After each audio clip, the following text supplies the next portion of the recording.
So it seems pretty clear as we're talking about this that grief is certainly part of the package when someone dies or when we go through a similarly big loss. But it occurs to me that grief happens in all kinds of situations, and I imagine that's true for youth as well.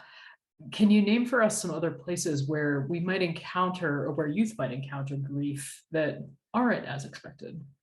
Mm, sure. I mean, I'm thinking, so I have young ones. I have a 2.5-year-old and a 5-year-old, and I think a lot about their attachment to objects like their little loveys. And when the lovey is lost, how devastating that is for a young person. And for, the parents out there, we might say, oh, just go grab another one. What's the big deal?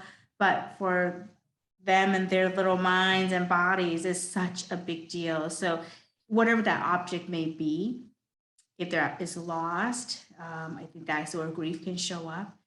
For a little older kids, it really is about routine. It can even be, and again, this is where I think as adults we can manage change fairly nimbly. But we forget that's hard for kids. So it could be a change in a parent's work schedule. And if they're used to having family dinners with everybody, and all of a sudden one of the parent isn't making it home for family dinners, that can be a loss for the young person. And they might act out or they might start to pull back. You might see different ways that they play out those emotions. But that's a loss. If that's something that they have always known, they've always connected to, they've always felt grounded by. Routine can be so grounding. When there's a shift, that can be a loss. A move. Young people who have experienced families who move for different reasons, and maybe they lived, from as an immigrant. When my family and I moved from Taiwan to Los Angeles, United States, that was grief, right? It came with a lot of excitement and new adventure and new chapter, but that was a lot of loss of being at home, anyway, we can go on. But again, it isn't always about a person and by dying, grief through dying or through death, but grief toward losing something that is important and special to you. So it can be an object, it can be a routine, it can be home country, it can be your sense of identity.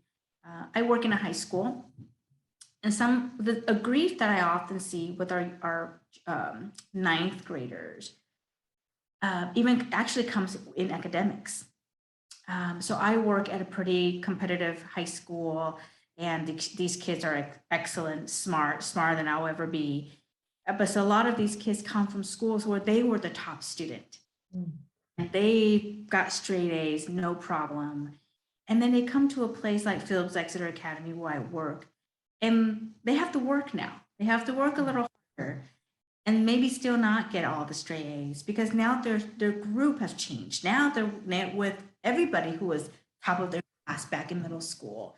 And so there's loss in that. And we have kids who really have to recalibrate their sense of themselves, and they're no longer the smartest kid.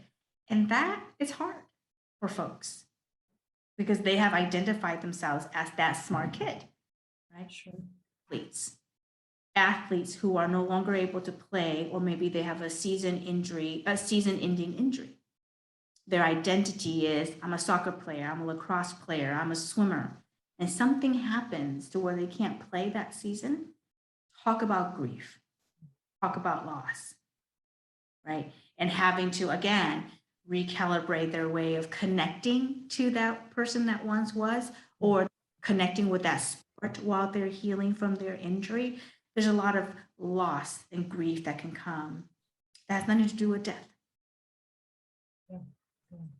Yeah, any change, it sounds like, even potentially positive ones. Phillips Exeter, I'm going to Phillips Exeter, it's so exciting, it's great. Can also be accompanied with something that doesn't feel as embracing of who they have known themselves to be. So that's fascinating. Yeah, thank you.